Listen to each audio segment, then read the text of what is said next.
David said, if I was hungry, I would not even tell you. What, so you will feel sorry for me? No, I don't want that. If you agree with that, tell somebody, say, I'm like my pals. I don't want that. I don't need nobody feeling sorry. I don't want my wife feeling sorry for me. I don't want my children feeling sorry for me. I don't want the saint feeling sorry for me. I want to know God for myself.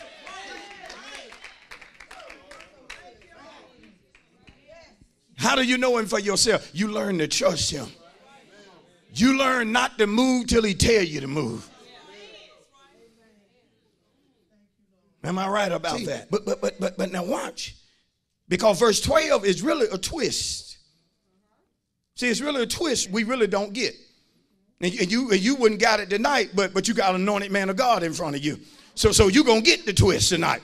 See, it's a twist in verse 12. See, everybody like to just read continuously verse 10, verse 11, verse 12. But there are certain verses you can read them, but you can't receive them unless you make a change. You can go on to the next verse, but the next verse ain't going to help you unless you made the change that was necessary in the previous verse. There are a lot of folks say, Pastor, it ain't working for me. That's because you reading too fast.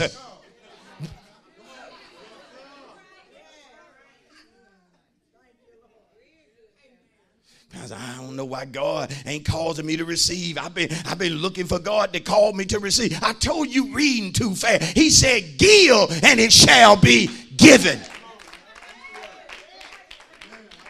Look what he said now. After verse 11, he switches. Here's the twist. Verse 12, he said, then you will call upon me. What does then represent? Now watch. Once you believe my thoughts toward you. Once you believe that I want to prosper you, then you coming to me. Watch, because if they don't believe that he wants to prosper them, that he has a plan for them, if they allow the fact that they in captivity to overwhelm them, and they don't believe he for them, they ain't going in the prayer closet. You ain't going in there seeking if you don't believe he want to help you. Don't you kid yourself. You ain't going to pray unless you know it'll help me out. You ain't going to turn that TV off unless you know prayer will help me. Pushing my plate back will help me. If I could go back and tell you how many rough nights just knowing that God had a plan for me got me through. Let me tell you, it's certain stuff I got right now that God showed me years ago. This is in my plan. See, y'all ain't getting happy. Y'all ain't getting happy. See, because those trials are in the plan. Folk leaving you, that was in the plan. Folk backstabbing you, that was in the plan. You losing your job, that was in the plan.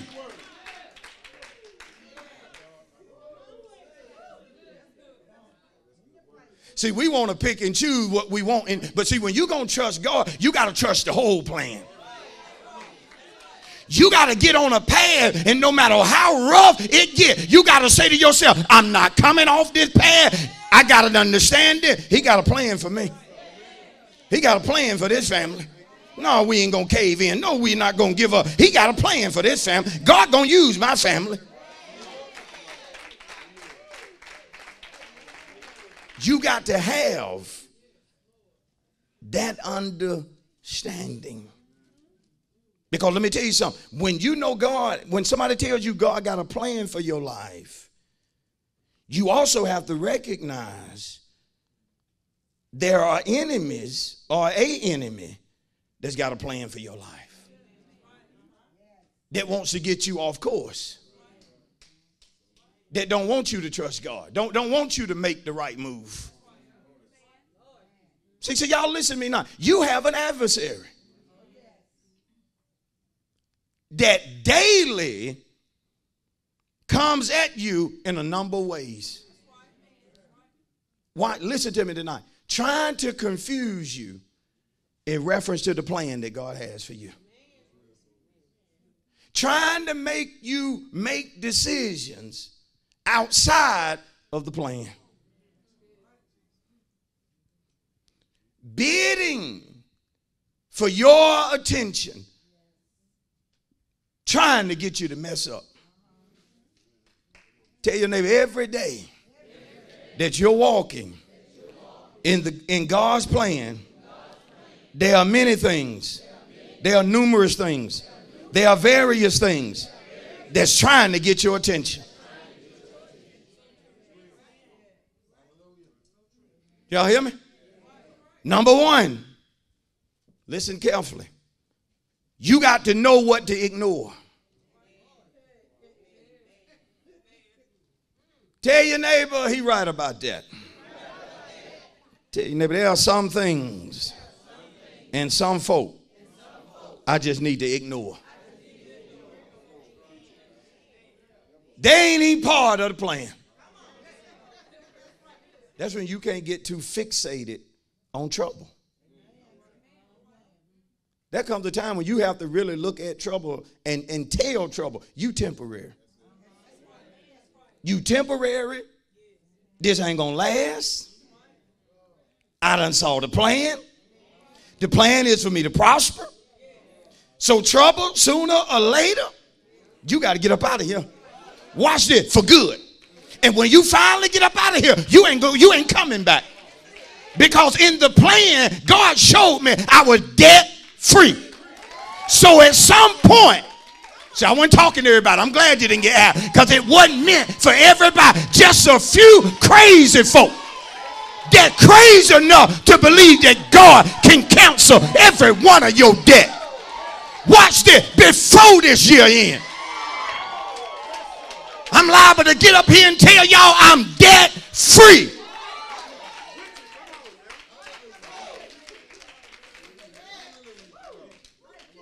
How you gonna really talk to trouble if you don't know the plan? You got to know what to ignore. Certain folk, if you're going to walk in God's plan, if you're going to have what he wants for you, you have to disconnect from certain people. Y'all just listen to me now. Because their mindset and your mindset, watch this, are like night and day. Can day and night mix?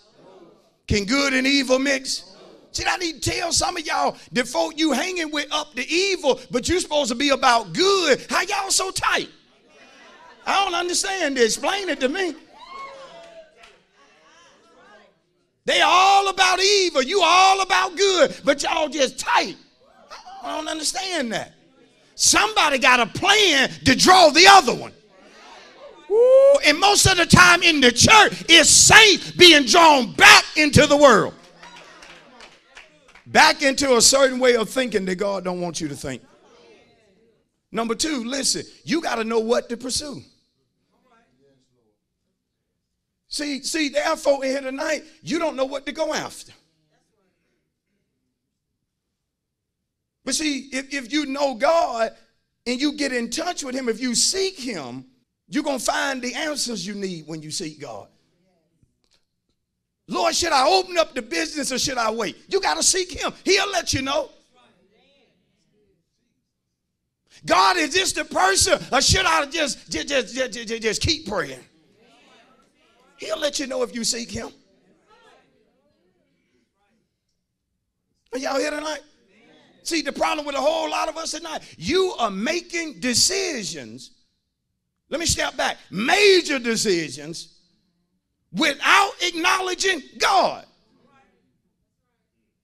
And then when it bites you, you say, I should have prayed more. I don't have time to keep imposing upon my own life self-inflicted wounds. I can't keep messing myself up and expect to get where God wants me to have. Sooner or later, I got to grow up. Sooner or later, I got to get a different mindset about people, about trials, about church, about God, about the devil. Y'all listen to me tonight. Number three, you got to stay focused. You got to stay focused. You got to know God got a plan for your life, and you got to stay focused. Focus deals with a determined person. An individual that operates in tenacity.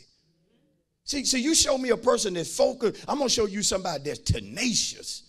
Watch this, in having what God wants them to have. I'm going to show you somebody that's determined to be who God wants them to be. See, the problem with a lot of us, you're not focused. You come to church, get happy, get real focused. We may or may not see you next week. Y'all know this happened right up in the church. A lot of things that hadn't happened for saints, it's not because God didn't want to do it. You didn't stay determined.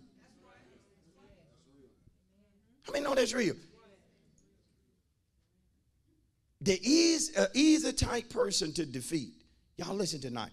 Is a person that's devoid of understanding. See, the enemy know if you don't know the plan God has for you, he understands he can easily defeat you. He can even convince you that you're something that really you're not. Why? You don't know God's plan. He'll tell you you're a whore. And because you don't understand God got the power to keep you, you go back to sleeping around. Don't feel bad, women, because a whore can be a man too.